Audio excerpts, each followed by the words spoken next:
Okay, hello there. I enjoy being around fire a lot. A good example is campfires. With campfires, they're usually a lot of fun to be around, when either watching it, or cooking stuff over it, or having a conversation around one with friends and family where they get to tell stories that usually never come up otherwise. Bonfires are an even better example, although I have to say, when it comes to the term bonfires, I feel like I have a different definition than a few people. So I want to make myself clear, because there have been a couple times when someone has set up an activity and is like, hey, we're having a bonfire in our backyard. And it's usually just basically a small contained campfire. And don't get me wrong, they're a lot of fun too. But I don't know. I'm used to bonfires meaning big, massive, like towering over your head kind of fires. That's what bonfire means to me. Bonfire equals bombastic. It should be that simple. But I guess not everyone thinks that way. I think of them that way because from past experience, our family has a big yard. And we just pile a whole heap of palm fronds and branches and stuff that have fallen about into a big heap. And we just light the whole thing up on fire. And I love it. It can get really, really big. But, very occasionally, it can get a little out of hand. And that is what I wish to talk about today. All of the fire stories where things didn't turn out as expected, which are a lot of fun to tell. So let's get this thing started, shall we? Once upon a time, a long time ago, for me, during the night, a large portion of a large fig tree in our yard had broke off and hit the ground, waking everyone in my family up except for me, who slept like a log. The fallen tree something had caused quite a bit of damage. A cubby house had been crushed, the ramshackle shed's roof had become even more ramshackled, and a car we had parked inside it, surprisingly no, did not manage to get crushed, but it had gotten its back windscreen smashed. We didn't end up fixing it and I never saw it again, as I guess it was too expensive for what it was worth. It was clear from this event that the rest of the tree was not stable enough to justify keeping it there, so he had to cut the rest of it down for safety. A sad moment indeed. The entire project took months to complete. We wood chipped all the small parts of the tree and cleared up the cubby house, much to my dismay. The shed was still there, clinging on, just barely. It was just housing the ride-on lawnmower for the time being, but we knew that we would eventually have to take down the shed as well. When we had finally managed to clear up most of the debris and damage, we decided to have a bonfire to burn off the remainders. And because the remainders were so large and hard to carry, we decided we would have it near the stump of the fig tree instead of by our usual spot.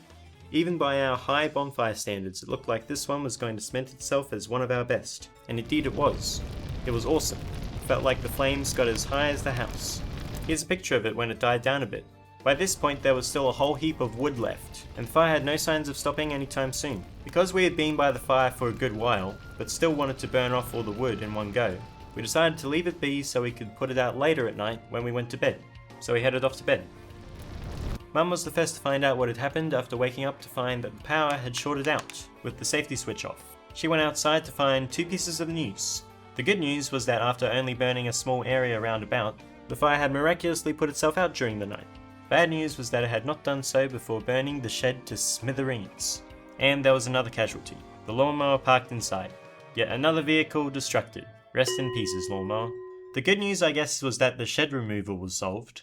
Plus it was just a hodgepodge of corrugated iron screwed into a timber frame. One of the many oddities the previous owner had left around the property. Though I've come to find that many of these oddities add character to the place.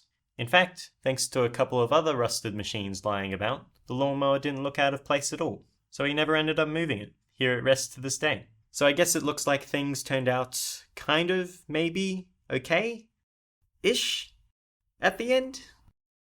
Yes. I think it's worth mentioning that the situation would never happen under normal circumstances. We're responsible, I swear. We have a hose and watering can nearby in the case of unexpected spreading, and make sure to clear away any surrounding leaves. We're very fire safe. It was just that one time.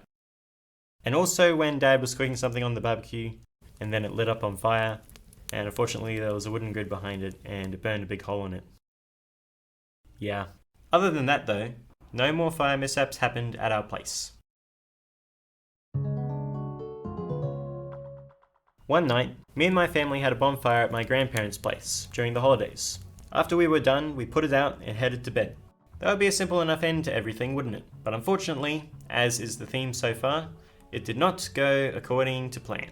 This was because of 3 reasons. Reason number 1 is that we, surprise surprise, did not in fact put out the fire. The coals were still plenty hot. Reason number 2 is that unlike the first story, this bonfire was surrounded by an area of tall, dry grass. The next morning, we came to a rude awakening. Well, most of us. Wake up, Ashton, we need your help to put out a fire. So early. Ashton, huh? The bonfire wasn't put out last night and now the field is on fire. We need your help putting it out. No rest for the weary. Okay, let me get dressed first. Now, Ashton, we need your help now. I have to get dressed though. I'll be a few seconds. You better do it quickly. It's a bit early in the morning for me to be doing this, alright? Hey, do you know where my shoes went? No. Why aren't we using the hose? Oh yeah, and reason number 3. The hose was too short to reach the fire. I don't know how this was possible since we should have had a way to extinguish the fire the night before. But it must have been temporary and took too long to set up, because that wasn't an option the morning after when we had to deal with this. Yeah, we can do it ourselves. And so we did. We ended up having to take buckets of water to and from the fire in order to put it out. I'll admit, it felt pretty awesome. If only I'd found my shoes. But apart from that, I was a super cool fire boy that day.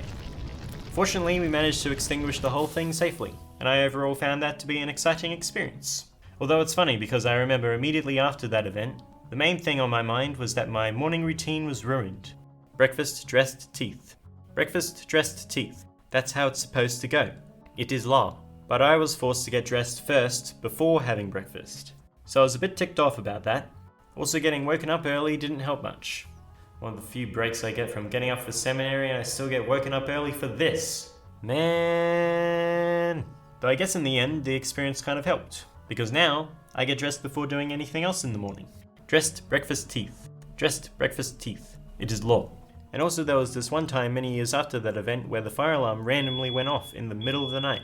And yeah, being the lover of sleep I was not happy about the whole thing. But even then I didn't freak out, and I calmly figured out how to stop the thing from squealing. Wow. See how I was able to seamlessly transition between related topics and kept with the theme? Haha, yeah, I'm so good like that. It comes back full circle, I promise. Okay, so, there were a whole bunch of sugarcane fields round about where I used to live. And what happens at a certain time of the year is when they harvest the sugarcane, they burn it first. Yes, you heard me right. They burn it first, not after. Counterintuitive, I know. Why do they burn it before they harvest it? Masochism? Some men just want to watch the world burn. So, I actually didn't know this until I looked it up for this video, despite living with it my entire life. But it turns out that they burn it to get rid of all the excess vegetation, so that they can only harvest the stalk itself, which is somehow fine afterwards? Yeah, it doesn't make sense to me, but I guess that's why they do it. There is a side effect to this, which is that it causes large pieces of ash to drift down from the sky all over the place. Like snowflakes. It was the closest thing we ever got to snow up there, but I was pretty happy with that. Maybe I'm just a weird kid like that. I found it cool when a piece landed on your hand and it would just turn into powder. It was also cool when watching the sugarcane fires late at night. It's quite the spectacle watching the fire rip right across the field in a matter of seconds. See? I told you I'd come back full circle.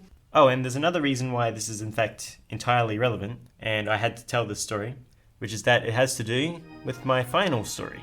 And that is...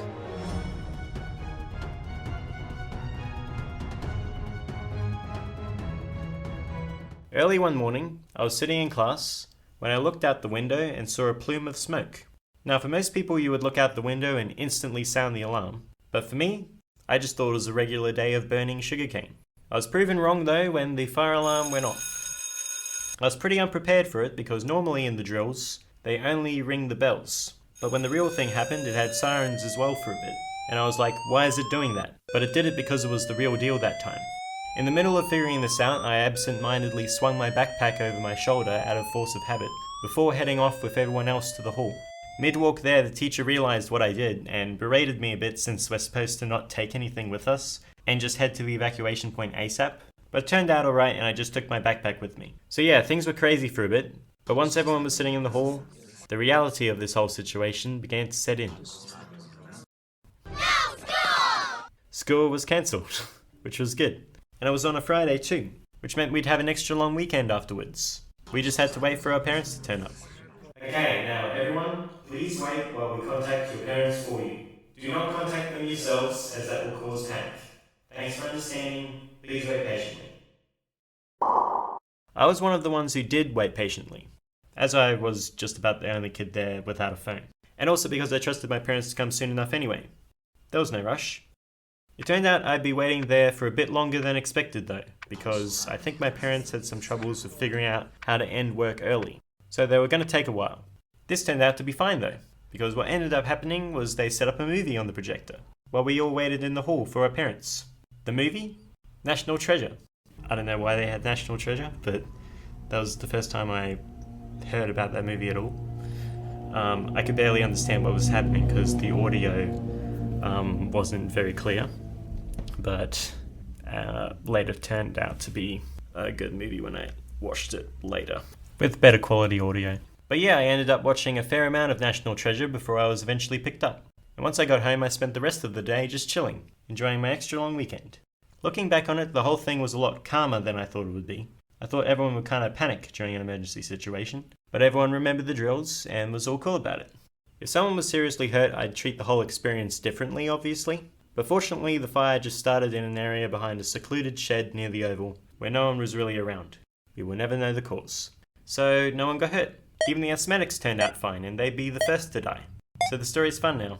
It was awesome because it was like one of those life-threatening situations you'd think up in your head to figure out how you'd survive it or deal with it in the most epic way possible. Other people do that, right? Because oftentimes you would do the drills and think, yeah sure, like this is ever gonna happen. But it actually happened, it's real. For me, that's probably one of my most memorable school moments. I've got a few more I wish to tell, but that's for another time, as that concludes all the fire stories I have. Mishaps at my house and at my grandparents' place, the sugarcane fields, and the school fire. In most of those circumstances, I often got frustrated when it didn't turn out how I initially wanted it to. But sometimes it didn't turn out as bad as I thought it would. And even in the cases where it didn't turn out for the best, at the very least, then I don't know, maybe it will make an interesting story, worth sharing at a campfire one day. And also please, please, please be fire safe, guys.